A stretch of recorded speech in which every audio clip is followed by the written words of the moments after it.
Hi, I'm Dr. Carl Alasco, and I'm in my office again talking about emotional bullshit and what it does to relationships.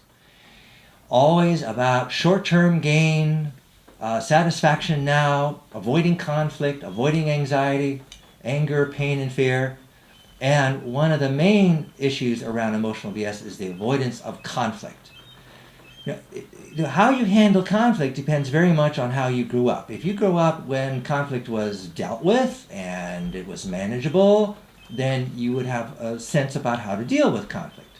But if you grew up, certainly the way I did, where conflict was frightening, terrifying actually, and there was never any situation where conflict was resolved equitably, then you would grow up and avoid conflict.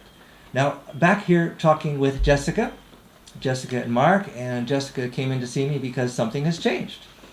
What happened? It's over between me and Mark. It's over. Mhm. Is this a temporary over, or you're still hoping or trying?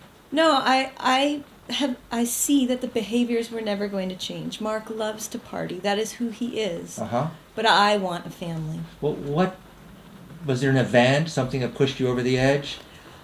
Yeah, he went to Vegas for a weekend with his buddies, Without you? without me. What was the excuse? Was there an excuse? Was there a reason? Or the usual what? Just the same, going with his buddies to party and drink and Uh-huh. And that was it. So you realized it. well, I was really angry at first. Uh-huh. And then I spent several days in bed. I was really upset. I was sad. And then I woke up and realized that this is who Mark is. Uh-huh. And Yeah. I want a family. Right.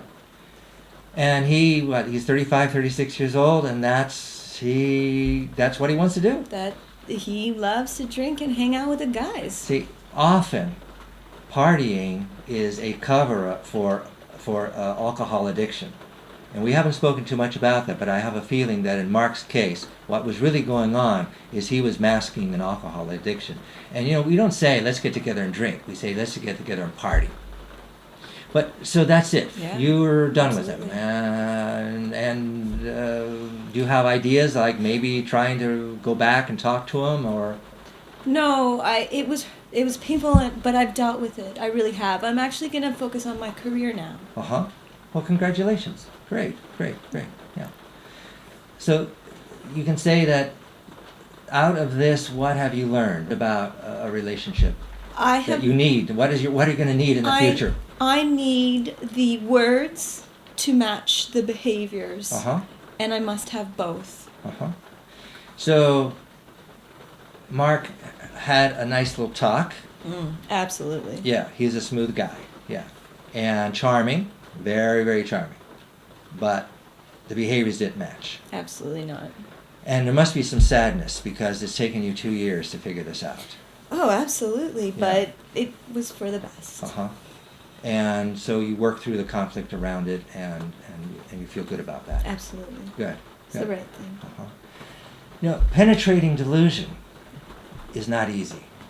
It almost always requires conflict, addressing the anxiety of what it's going to feel like to have a different life, to make a decision that's going to be different, and facing the fear and all the anger and working through it. However, staying stuck in short-term gain doesn't work.